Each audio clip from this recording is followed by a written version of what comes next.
Om te leef deur die Gees, dis waaroor ons vandag 'n bietjie gaan praat. Welkom weer by die Aries Reformed Church en by ons oomblikke, by ons tydjies wat ons 'n bietjie stil staan om te praat oor die Here, ons verlosser, en oor sy woord en 'n bietjie daarin te delf.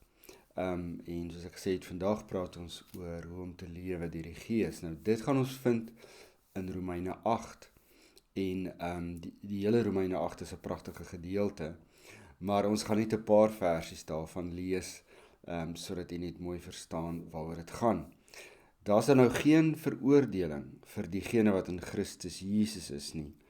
Die wet van die Gees wat in Christus Jesus die lewe gee, het jou immers vrygemaak van die wet van die sonde en die dood. Dit waartoe die wet verswak deur ons sondige aard nie in staat was nie, het God gedoen. Deur sy eie seun vanweë die sonde in die gestalte van 'n sondige mens te stuur, het hy die sonde in die mens veroordeel, sodat die vereiste van die wet in ons vervul kon word, ons wat nie volgens ons sondige aard leef nie, maar volgens die Gees. Voordat ons verder gaan, kom ons maak dit ons oë toe, dan bid ons. Here, ons bid dat hierdie woord wat ons gelees het, nou sal oopgaan, en sodat ons dit kan verstaan en dat ons dit deel kan maak van ons lewe. Vriende, Paulus het nou tot op hierdie hoofstuk 8 het hy vir ons verduidelik hoe die mens 'n terminale siekte het. Die mens het 'n pynlike wond wat sy dood gaan veroorsaak. Dis soos 'n kanker en hy's terminaal. En hy's in hierdie verskriklike toestand van ellende, alleenheid, donkerheid, swaar kry, pyn en eensaamheid sonder God as dit ware. Al is hy tussen mense, al is hy waar ook al, maar het hierdie pynlike swaar kry diep binne in hom. Dit is die sonde.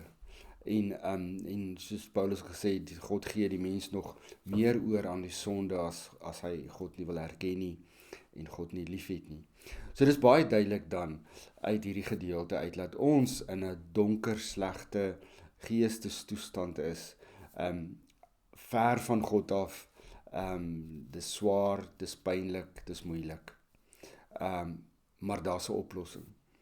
Die Here Jesus Christus het gekom, hy het vir ons gesterf en hy gee vir ons nuwe lewe, hy is die nuwe Adam en ons het saam met hom die nuwe lewe gekry en op 'n stadium het ons gesê, nou is ons nie meer homo sapiens nie, maar ons is homo hagios, die heilige mens wat in die teenwoordigheid van sy God leef. Die heilige mens wat in die teenwoordigheid van sy God leef. Maar ons het ook in Romeine 7 gesien hoe die sonde nog steeds 'n bedreiging bly vir ons. Dis soos kanker wat in remissie is. Dit kan altyd weer terugkom. Kan altyd weer erger terugkom. So ons sit nog steeds met daai spanning in ons, met daai stryd, met daai oorlog wat woed in ons harte.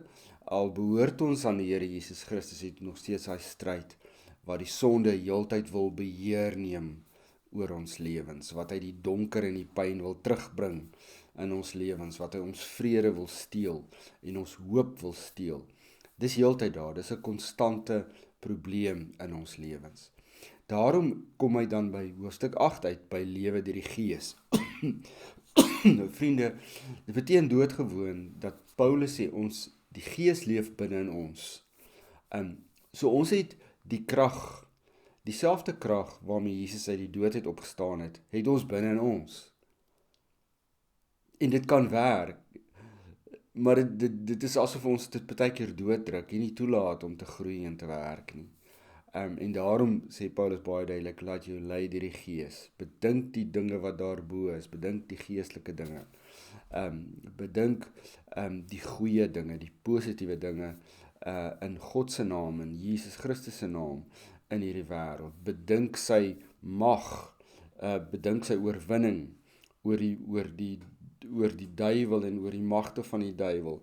Bedink dit en onthou dit, al sien julle in die wêreld allerhande goeders gebeur, moet jy altyd onthou, God is in beheer van alles, alle geskiedenis is heilsgeskiedenis, is alles daar terwille van my en jou verlossing en ewige lewe uiteindelik. So vriende, leef deur die Gees beteken net om gehoorsaam te wees aan God in alle omstandighede.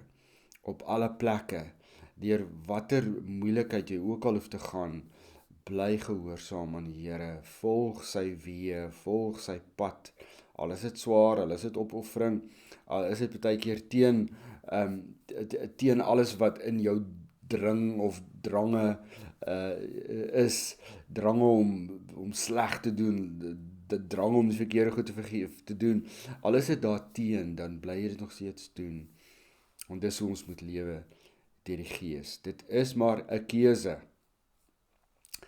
keuse om te sê, ek behoort aan die Here en hy weet die beste vir my, al weet ek nie waar gaan ek môre kos op my tafel sit, hoe gaan ek my punte bymekaar kry, hoe gaan ek deur alles kom nie.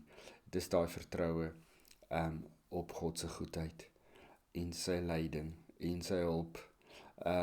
Vriende, leef deur die Gees is 'n keuse. Die Gees is klaar in ons harte, die oorwinning is beskikbaar, die krag is daar. Ons moet dit net laat leef, ons moet dit net laat groei, ons moet dit net laat gedei. Mag die Here vir ons die krag daartoe gee. Amen. Hemelse Vader, ons dankie dat die Heilige Gees in ons harte woon, dat dieselfde krag waarmee U uit die dood uit opgewek is, ook in ons is. Aan U kom die eer toe tot in alle ewigheid. Amen.